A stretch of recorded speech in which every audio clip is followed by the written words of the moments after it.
তো বন্ধুরা আজকে সকাল সকাল আবারও মাছ ধরতে চলে আসলাম। তো একটি কুড়াল নিয়ে আমি বরফগুলো আস্তে আস্তে ভেঙে নিচ্ছি। তো এইভাবে অনেকক্ষণ বরফগুলো ভাঙার পর দেখেন একটু পানি চলে আসছে। তো পানির উপর থেকে আমি ময়লাগুলো সরিয়ে নিয়ে কিছু টোপ দিয়ে দিলাম। এবার বড়শিতে টোপ লাগিয়ে বড়শিটি পানির ভিতরে ফেলে দিব।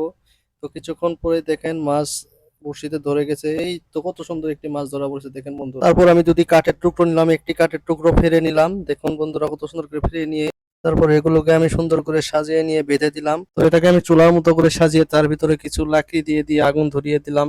এবার হচ্ছে একটি বোতল নিলাম, নিয়ে কিছু বরফ থেকে পানি নিলাম, নিয়ে এই পানিগুলো আগুনের ভিতরে দিয়ে আমি ফোটাবো।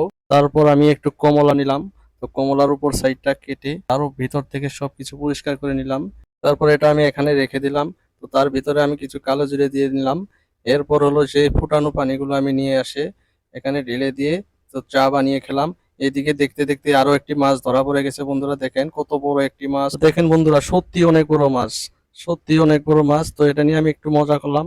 দেখতে দেখতে আরো একটি মাছ ধরা পড়ে গেল বন্ধুরা, দেখেন ভিতর থেকে আমি টিনে বের করতেছি। দেখেন বন্ধুরা, ওয়া অনেক বড় মাছ, অনেক ও দেখতে অনেক সুন্দর লাগছে বন্ধুরা, দেখেন কত বড় মাছ। তো তারপর আমি সেটাকে সেই আগুনের ভিতরে রেখে দিলাম ফ্রাই করার জন্য। তো অনেকক্ষণ রাখার পরে আবার আমি উঠিয়ে নিলাম। তো তার আগে একটা কথা বলে রাখি বন্ধুরা, আপনি যদি আপনার মা বাবাকে ভালোবেসে থাকেন তাহলে চ্যানেলটি সাবস্ক্রাইব করে ভিডিওতে লাইক কমেন্ট শেয়ার করে দিবেন। লাগছে বন্ধু, অনেক স্বাদ বন্ধুরা, দারুণ।